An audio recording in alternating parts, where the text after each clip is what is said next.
ശ്രീ യുവരാജ് ഗോകുൽ. ഒരു ഭാഗത്ത് രാജ്യം ഒറ്റക്കെട്ടായി ഈ ഭീകരതയ്ക്കെതിരെ പോരാടുമ്പോൾ നമ്മൾ കഴിഞ്ഞ കുറച്ച് ദിവസങ്ങളായി കണ്ടതാണ് അങ്ങേയറ്റം ഖേദകരവും നിർഭാഗ്യകരവുമായ ചില പ്രസ്താവനകൾ പ്രതിപക്ഷ പാർട്ടികളുടെ ഭാഗത്തു നിന്നുമുണ്ടായി.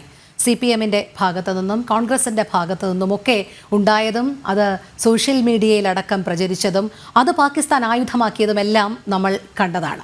അതിന് ശേഷം കോൺഗ്രസിൻ്റെ നേതൃത്വം ഇത്തരത്തിലുള്ള ചില പ്രസ്താവനകൾ പരസ്യമായി നടത്തരുത് എന്നുള്ളൊരാഹ്വാനം നൽകിയെങ്കിൽ പോലും പലരും ഇപ്പോഴും പറഞ്ഞുകൊണ്ടിരിക്കുന്ന സാഹചര്യവും നമ്മൾ കണ്ടതാണ്. ഇന്നും അതുണ്ടായിരുന്നു. കാരണം ഏതു രീതിയിലുള്ള സർജിക്കൽ സ്ട്രൈക്കാണ് ഭാരതം കഴിഞ്ഞ കാലങ്ങളിൽ നടത്തിയത്, അതിന് തെളിവുണ്ടോ എന്നുള്ള രീതിയിലുള്ള പരാമർശം പോലും വന്നു. CPM-ന്റെ ഭാഗത്തു നിന്ന് ഏറ്റവും ഒടുവിലായി ജനം TV ക്യാമ്പയിൻ നടത്തുന്നുണ്ടായിരുന്നു. കാരണം നമ്മുടെ കൊച്ചു കേരളത്തിൽ പാകിസ്ഥാൻ എന്നു പേരുള്ള പ്രാദേശിക നാമങ്ങൾ ഉന്മൂലനം ചെയ്യേണ്ടത് അനിവാര്യമല്ലേ എന്നുള്ള ചോദ്യത്തിന് മറുപടിയായി അദ്ദേഹം എത്രമാത്രം വികാരഭരിതനായിട്ടാണ് ആ കാര്യം സംസാരിച്ചത് എന്നുള്ളതാണ്. അങ്ങേയറ്റം ദേഷ്യത്തോടു കൂടിയാണ് ജനം TV റിപ്പോർട്ടറോട് ആ കാര്യത്തിനുള്ള മറുപടിയായി പറയുന്നത്. നമുക്ക് അദ്ദേഹത്തിൻ്റെ ആ പ്രസക്ത ഭാഗങ്ങൾ കേട്ടതിന് ശേഷം ഞാൻ താങ്കളിലേക്ക് എത്താം. ഒരു ശത്രുരാഷ്ട്രം എന്ന് പറഞ്ഞാൽ ആ ശത്രുരാഷ്ട്രത്തിൻ്റെ പേരാ ശത്രുരാഷ്ട്രത്തിൻ്റെ ഏറ്റവും പ്രധാനപ്പെട്ട അടയാളം. ഉണ്ടെങ്കിൽ അത് ആ പേരങ്ങനെ നിന്നോട്ടെ, ആ പേരിനൊന്നും മാറ്റാൻ പുറപ്പെടണ്ട. ശ്രീ യുവരാജ് ഗോകുൽ, ശത്രുരാജ്യത്തിൻ്റെ പേരാണോ അതിൻ്റെ അടയാളം? അങ്ങനെ ഉണ്ടെങ്കിൽ തന്നെ അത് അവിടെ നിന്നോട്ടെ, അത് മാറ്റാനൊന്നും ആരും മെനക്കെടണ്ട എന്നാണ് പറയുന്നത്. ഇപ്പോഴും ആരോടാണ് അല്ലെങ്കിൽ ആരുടെ നാവായാണ് ഭാരതത്തിനകത്തുള്ള പ്രതിപക്ഷം പ്രവർത്തിക്കുന്നത്? രോഹിണി, ഇതിനകത്ത് വിഷയത്തിനെ നമ്മൾ രണ്ടായിട്ടാണ് കാണേണ്ടത്. ഒന്ന്, ഇപ്പോൾ കോൺഗ്രസ് പാർട്ടി എന്ന് പറയുന്നത് കോൺഗ്രസിൻ്റെ വർക്കിംഗ് കമ്മിറ്റി തുടക്കത്തിൽ തന്നെ ഒരു നിലപാട് കൃത്യമായിട്ട് എടുത്തിട്ടുണ്ടായിരുന്നു. ഈ സമയത്ത് രാഷ്ട്രീയം പറയേണ്ടതല്ല, രാഷ്ട്രത്തിനൊപ്പം നിൽക്കേണ്ടതാണ്, ഗവൺമെൻറ്റിനൊപ്പം നിൽക്കേണ്ടതാണ് എന്നൊരു നിലപാട് അവരെടുത്തിട്ടുണ്ടായിരുന്നു. പക്ഷേ അതിനുശേഷവും കോൺഗ്രസിൻ്റേതായിട്ടുള്ള ഉത്തരവാദിത്വപ്പെട്ട പ്രവർത്തകരുടെ അല്ലെങ്കിൽ പ്രവർത്തകരുടെ എന്നല്ല നേതാക്കളുടെ ഭാഗത്തു നിന്ന്, സിദ്ധരാമയ്യയുടെ ഭാഗത്തു നിന്നുൾപ്പെടെ കോൺഗ്രസിൻ്റെ ആസ്ഥാന മരുമകനായിട്ടുള്ള ശ്രീ റോബർട്ട് വധേരയുടെ ഭാഗത്തു നിന്നുൾപ്പെടെയുള്ള ഒരു പരിധിവരെ റോബർട്ട് വധേരയുടെ സ്റ്റേറ്റ്മെൻറ്റ് വന്നിരിക്കുന്നത് CWCയുടെ തീരുമാനത്തിന് മുമ്പാണെന്നെങ്കിലും പറയാം. പക്ഷേ അതിനുശേഷവും മുഖ്യമന്ത്രി സിദ്ധരാമയ്യ ഉൾപ്പെടെയുള്ള ആൾക്കാരുടെ ഭാഗത്ത് നിന്ന് വന്നിട്ടുള്ള തീർത്തും നിരുത്തരവാദപരമായ പ്രസ്താവനകൾ നമ്മൾ കണ്ടിട്ടുള്ളതാണ്. ഏറ്റവും കുറഞ്ഞ പക്ഷം കോൺഗ്രസ് അത് പിന്നീട് ഔദ്യോഗികമായിട്ട് തിരുത്തുവാനെങ്കിലും തയ്യാറായി എന്നുള്ളത് ആശ്വാസ്യവും അഭിനന്ദനീയവുമാണ്. കാരണം അവരുടെ വർക്കിംഗ് കമ്മിറ്റി തന്നെ KC വേണുഗോപാലിൻ്റെ ഒരു ഇൻസ്ട്രക്ഷൻ കോൺഗ്രസിൻ്റെ താഴെത്തട്ട് വരെയുള്ളവർക്ക് വരികയും നിങ്ങൾ ഇത്തരത്തിലുള്ള നിലപാടുകൾ സ്വീകരിക്കരുതെന്ന് പറയുകയൊക്കെ ചെയ്യുന്നത് നമ്മൾ കണ്ടതാണ്. ശരിക്കും പറഞ്ഞു കഴിഞ്ഞാൽ എന്തുകൊണ്ട് കോൺഗ്രസ് എന്ന് പറയുന്നത് ഞാൻ മനസ്സിലാക്കുന്നിടത്തോളം ഒരു ദേശീയ പ്രസ്ഥാനം തന്നെയാണ്, ദേശീയത തന്നെയാണ് അവരുടെയും ഐഡിയോളജി ആയിട്ട് നിൽക്കുന്നത്.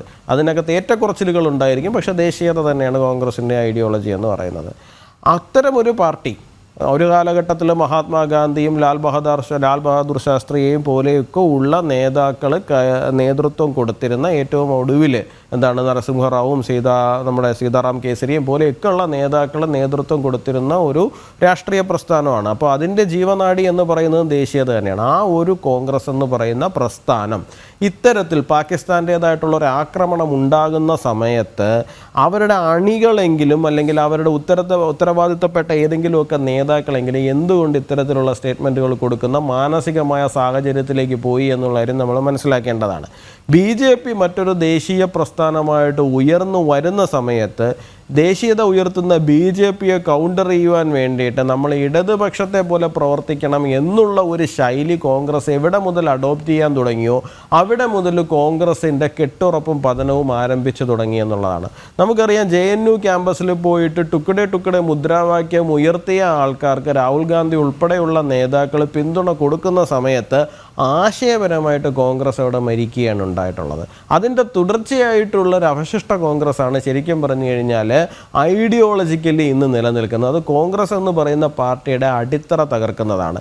അത്തരത്തിലൊരു തുടർച്ചയിലേക്ക് വരുന്ന സമയത്ത് അവരുടെ അണികളെ സംബന്ധിച്ചിടത്തോളം അല്ലെങ്കിൽ പുത്തൻകൂറ്റുകാരായിട്ടുള്ള കോൺഗ്രസ്സുകാരെ സംബന്ധിച്ചിടത്തോളം അവർക്കറിയില്ല ഈ പ്രസ്ഥാനം എന്താണെന്നും ഈ പ്രസ്ഥാനത്തിന് ഏത് മുതൽ ഇത് ആരംഭിക്കപ്പെട്ടതാണെന്നും അതിൻ്റെ ഒരു ആശയധാര എന്താണെന്നുള്ളതിനെ കുറിച്ചിട്ടും പലർക്കും ധാരണ ഇല്ലാത്തത് കൊണ്ടാണ് ഇത്തരത്തിലുള്ള പ്രവർത്തനങ്ങളിലേക്ക് അവർ പോകുന്നത്. ഈ ഒരു അവസ്ഥ ക്രിയേറ്റ് ചെയ്ത് വെച്ചിരിക്കുന്നത് ഈ പറയുന്ന മൈനോ കുടുംബം അല്ലെങ്കിൽ സോണിയാഗാന്ധി വന്നതിന് ശേഷം ഉണ്ടായിട്ടുള്ള ഒരു പ്രവർത്തന ശൈലിയിലുള്ള ഡിഫറൻസ് ആണ് അവരെ അത്തരത്തിലൊരു സാഹചര്യത്തിലേക്ക് കൊണ്ടെത്തിച്ചിരിക്കുന്നത്. കേരളത്തിൽ വിശിഷ്യ ഇത്തരത്തിലൊരു സാഹചര്യം ലെഫ്റ്റ് ലിബറൽ ഇക്കോസിസ്റ്റം ക്രിയേറ്റ് ചെയ്ത് വെച്ചിട്ടുണ്ട്. ഇപ്പോൾ കേരളത്തിൽ അറിയപ്പെടുന്ന ഒരു പരിസ്ഥിതി പ്രവർത്തകനായിട്ടുള്ള ഒരാൾ, സ്ഥിരമായിട്ട് ചാനൽ ചർച്ചകളിലൊക്കെ വരുന്ന ഒരാളാണ്. കഴിഞ്ഞ വേൾഡ് കപ്പ് നടക്കുന്ന സമയത്ത്, നമ്മുടെ വൺഡേ വേൾഡ് കപ്പ് നടക്കുന്ന സമയത്ത്, ഇന്ത്യ പാകിസ്ഥാൻ കളി നടക്കുന്ന സമയത്ത് അദ്ദേഹം ഫേസ്ബുക്കിനകത്ത് കുറിച്ചിട്ടത്, ഞാൻ പാകിസ്ഥാന് ജയ് വിളിക്കും, ജയ് വിളിച്ചാൽ എന്താ, പാകിസ്ഥാൻ സിന്ദാബാദ്, പാകിസ്ഥാൻ സിന്ദാബാദ് എന്നൊക്കെ പറഞ്ഞ് ഫേസ്ബുക്കിനകത്ത് അദ്ദേഹം പോസ്റ്റ് ഇടുകയാണ്. ഫുട്ബോൾ നടക്കുന്ന സമയത്ത് നിങ്ങൾ അർജൻറ്റീനയ്ക്ക് ജയ് വിളിക്കുന്നില്ലേ, നിങ്ങൾ ബ്രസീലിന് ജയ് വിളിക്കുന്നില്ലേ, പിന്നെ പാകിസ്ഥാനെ ജയ് വിളിച്ചാൽ, ക്രിക്കറ്റ് കളി നടന്ന സമയത്ത് പാകിസ്ഥാനെ ജയ് വിളിച്ചാൽ എന്താ? വളരെ മനോഹരമായിട്ട് പൊതിഞ്ഞു കെട്ടിയാണ് ഈ വിഷം നമ്മുടെ സമൂഹത്തിലേക്ക് ഇറക്കി വിടുന്ന സാഹചര്യമുള്ളത്. ഇതെല്ലാം ഒരു തുടർച്ചയാണ്. ഇതിൻ്റെ എല്ലാം സോഴ്സ് എന്ന് പറയുന്നത് ഒന്നാണ്. ഒരേ ബൗദ്ധിക കേന്ദ്രങ്ങളിൽ നിന്ന് ആരംഭിച്ച് BJP വിരുദ്ധ രാഷ്ട്രീയം എന്ന് പറഞ്ഞു കഴിഞ്ഞാൽ അത് പാകിസ്ഥാനെ സപ്പോർട്ട് ചെയ്യലാണ് എന്നുള്ള തലത്തിലേക്ക് വരെ നമ്മുടെ സമൂഹത്തിലേക്ക് ഇറക്കി വിടുവാൻ വേണ്ടിയിട്ട് തയ്യാറായിട്ടുള്ള ഒരു വിഭാഗം, ഒരു ബൗദ്ധിക വിഭാഗം ഇവിടെ നിൽക്കുന്നുണ്ട്. അപ്പോൾ അവരെ സംബന്ധിച്ചിടത്തോളം ഏതെങ്കിലും വഴിക്ക് പാകിസ്ഥാൻ മുക്കെന്ന് പേരിട്ടാലോ, അല്ല ഇനി അത്തരത്തിലുള്ള പേരുകൾ വരുന്നപ്പോൾ ജിന്നയുടെ പേരിലിട്ടിരുന്നാലോ, അവർ തിരിച്ച് നമ്മളോട് ഉറപ്പായിട്ടും ചോദിക്കുന്നേ, എന്തുകൊണ്ട് അങ്ങനെ ഒരു പേരിടാൻ പാടില്ല, എന്തുകൊണ്ട് അങ്ങനെ ചെയ്യാൻ പാടില്ല എന്നുള്ള കാര്യം അവർ ചോദിക്കും. ഞാനിപ്പോൾ കുറച്ച് നാളുകളായിട്ടുള്ള ഈ പാകിസ്ഥാനിൻ്റെ ഈ വിഷയം തുടങ്ങിയതിന് ശേഷമുള്ള ചർച്ചകളിൽ ഞാൻ ശ്രദ്ധിക്കുന്ന ഒരു പാറ്റേൺ ആണ്. വിളിക്കാത്തതാണോ പങ്കെടുക്കാത്തതാണോ എന്ന് എനിക്കറിയില്ല. ഒരു ചാനലിലും ഇടതുപക്ഷത്തിൻ്റെ പ്രതിനിധികളെ കാണാനില്ല. എന്തുകൊണ്ടാണെന്ന് എനിക്കറിയില്ല. അവർക്കിനി ചാനലിൽ വന്നിട്ട് ഭാരതത്തിന് അനുകൂലമായി സംസാരിക്കേണ്ടി വരുമെന്നുള്ള ഭയമാണോ, അതോ ഇനി പാകിസ്ഥാനെതിരെ സംസാരിക്കേണ്ടി വരുമെന്നുള്ള ഭയമാണോ എന്ന് എനിക്കറിയില്ല. ഒരു ചാനലിലും ഞാൻ പങ്കെടുത്ത ഒരു ചർച്ചയിലും ഇതുവരെയും ഇടതുപക്ഷത്തിൻ്റെ പ്രതിനിധികൾ ഈ പറയുന്ന പാകിസ്ഥാൻ്റെ ആക്രമണം നമ്മുടെ നാട്ടിലേക്ക് വന്നതിന് ശേഷമുള്ള ഒരു ചർച്ചയിലും ഇടതുപക്ഷത്തിൻ്റെ പ്രതിനിധികളെ ഞാൻ കണ്ടിട്ടില്ല.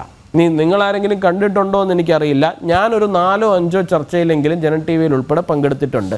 മറ്റു പല ചാനലുകളുടെയും ചർച്ചകളിൽ പങ്കെടുത്തിട്ടുണ്ട്. ഒരിടത്തും ഞാൻ ഇടതുപക്ഷത്തിൻ്റെ പ്രതിനിധിയെ കാണുന്നില്ല. എന്താണ് കാരണം എന്ന് എനിക്കറിയില്ല. ഔദ്യോഗികമായിട്ടോ അനൗദ്യോഗികമായിട്ടോ ഒരാളും വരുന്നില്ല. എന്താണ് അവരുടെ പ്രശ്നമെന്ന് എനിക്കറിയില്ല. അപ്പോൾ MV ഗോവിന്ദൻ മാസ്റ്ററെ സംബന്ധിച്ചിടത്തോളം പാകിസ്ഥാൻ എന്ന പേരിട്ടാൽ എന്താണെന്ന് അദ്ദേഹം ചോദിക്കുന്നതിനകത്ത് അദ്ദേഹത്തിൻ്റെ താല്പര്യം ആരോടാണെന്ന് എനിക്കറിയില്ല. ഇപ്പോൾ പാകിസ്ഥാന് ചൈന പിന്തുണ പ്രഖ്യാപിച്ചിട്ടുണ്ടെന്നാണ് ഞാൻ മനസ്സിലാക്കുന്നത്. പാകിസ്ഥാനെ സഹായിക്കാൻ വേണ്ടിയിട്ട് ചൈന ഏതറ്റം വരെയും പോകും. കഴിഞ്ഞ ദിവസം UN പോലും വീണ്ടും പോയിട്ട് തീവ്രവാദി ഉണ്ടല്ലോ, അദ്ദേഹത്തിൻ്റെ പേര് ഞാൻ പെട്ടെന്ന് മറന്നുപോയി, അയാളെ തീവ്രവാദിയായി പ്രഖ്യാപിക്കണം എന്നുള്ള നമ്മുടെ ആവശ്യം, ഇന്ത്യയുടെ ആവശ്യത്തിന് അവിടെ വീറ്റോ ചെയ്യുന്നത്, അവിടെ എതിർക്കുന്നത് ചൈനയാണ്. അപ്പോൾ അത്തരത്തിലുള്ള സപ്പോർട്ട് മസൂദ് അസർ അദ്ദേഹത്തിന് ആ തരത്തിലാണ് ചൈന പെരുമാറിക്കൊണ്ടിരിക്കുന്നത്. ഇനിയിപ്പോൾ അതിൻ്റെ തുടർച്ചയായതുകൊണ്ടാണോ എന്നെനിക്കറിയില്ല. എന്തായിരുന്നാലും ശരി തന്നെയാണ്, ഇത്തരത്തിലുള്ള പ്രതീകങ്ങളെ, ഇത്തരത്തിലുള്ള പേരുകളെ, ഇത്തരത്തിലുള്ള സ്തൂപങ്ങളെയൊക്കെ ഇവിടെ പരമാവധി പരിപോഷിപ്പിച്ച് നിർത്തുക എന്ന് പറയുന്ന ഒരു രാഷ്ട്രീയം തന്നെയാണ് ഇടതുപക്ഷം എടുക്കുന്നത്.